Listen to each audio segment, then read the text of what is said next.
And when I spoke to the team about, hey, were there any nerves, stepping up to the bat when they started to let up some runs and they got back into it? They said no, because 1 through 9, they have confidence in their guys to step up and make a play and respond. OCAP a 2A, meanwhile Henderson a 6A. It's kind of like David versus Goliath, but instead of giving the slingshot to David, you just give him the rock and the best arm in the tri-state, which is Brady Atwell for Owensboro Catholic. Tonight was supposed to be the night that many Indiana State fans have dreamt about since Selection Sunday, winning an NIT championship in their home state of Indiana in Hinkle Fieldhouse, but they came up just short, 79-77 in a loss to Seton Hall. Yeah, it wasn't a good night for USI men's basketball. It's that simple. Not only Hernandez losing him before the game, but 54 seconds into the game, their second leading scorer, A.J. Smith, went down with an injury. So I'm here joined by the skipper of this championship-winning team, Wes Carroll. Wes, how does it feel to get this done? Wow, what an incredible experience we just had this whole week. And for us to, dogpile on our field in front of our fans, just an unbelievable experience. And you'll see here the Thunderbolts decide to make admission free. And here are the impacts.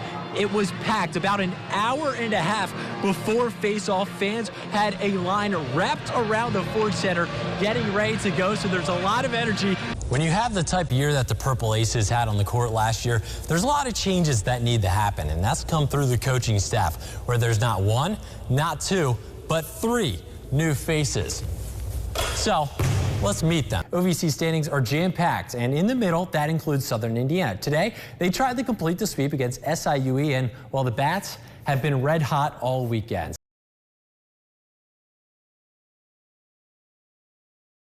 Welcome back to the show. It's time for Off the Gridiron. We all love football atmospheres, the crisp fall air, and the shake of the bleachers underneath your feet after a big play. But there's one thing that separates college and high school football game days from the pros. It's the sound of music.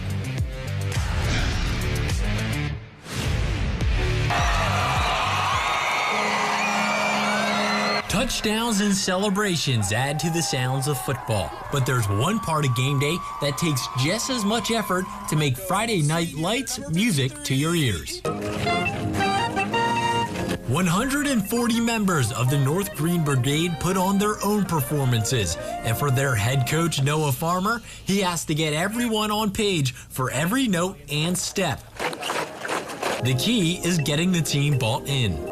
You have to start with the kid as like their motivation and what their mindset is. And so before we can get to, how to do anything on the field, we have to motivate them to want to do it. And so it's not about necessarily putting points on a scoreboard, but it's about performing our best. This band is fresh off a state championship in Lucas Oil Stadium. They put in the training camp hours in July to be crowned on the biggest stage. I mean, that's just the entire season kind of culminating in obviously, a huge success for us, and that just made all the years I spent on this kind of like, more worth it, That success is achieved just like their Husky football counterparts.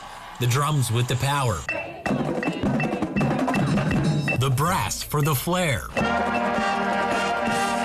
And the drum majors, the quarterbacks, conducting the band down the field like Aubrey Edmond. But you're there as kind of like a teammate, which to me means a lot more than being a friend. You always have someone who has your back, and that's kind of what conducting is. We have to be very tight-knit, and it turns into a family. And on Friday nights, it's both the players and the band's job to get the crowd on their feet. It wouldn't be a football game without the marching band. Adding a bit of our show, especially to the first football game, will get the crowd going, and especially with winning a championship, it'll definitely get them wanting to see more. With tonight's kickoffs, the bands are back on the field.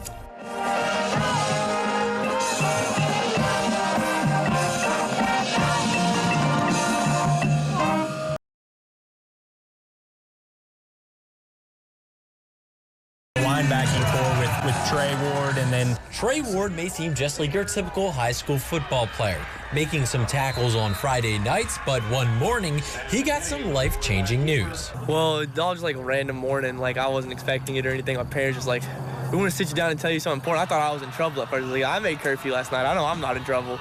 And it was just like, we just want to tell you this, think you're mature enough now. And they kind of ripped it off like a Band-Aid.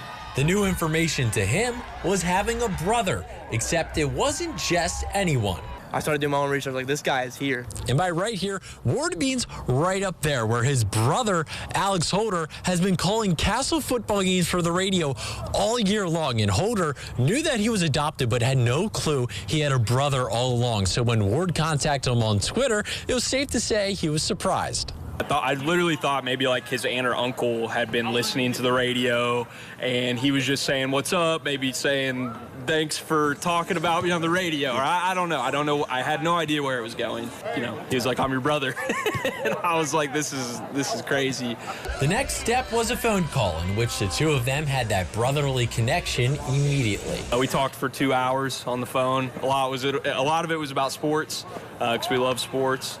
But almost within like a minute, like you could just tell, like we clicked, like it was straight there. Like I could just tell that's my brother. Like he's just like me. We're cool, and it was right away. It's a relationship that started so well that you may have noticed Holder getting a little more excited when calling his younger sibling's name for a tackle. I tell you, last week against New Albany, I was a lot more hype in the press box. I felt like, you know, I was out there. And while Holder now lives in Lexington, he's still a Castle graduate, which makes the two of them have even more in common. Share the same Algebra 2 teacher. He's Miss Wiegans' teacher right now, and she was my Algebra 2 teacher. And even though they live 3 hours apart, the two of them are committed to building the bond of family that they have by blood. And I just want him to know that I'm always going to be there for him. I'm always going to be his number one, you know, supporter. I'm sure his parents are obviously the number one, but I'll be the next number one, you know. And Holder will be able to support his brother in his senior season all next year.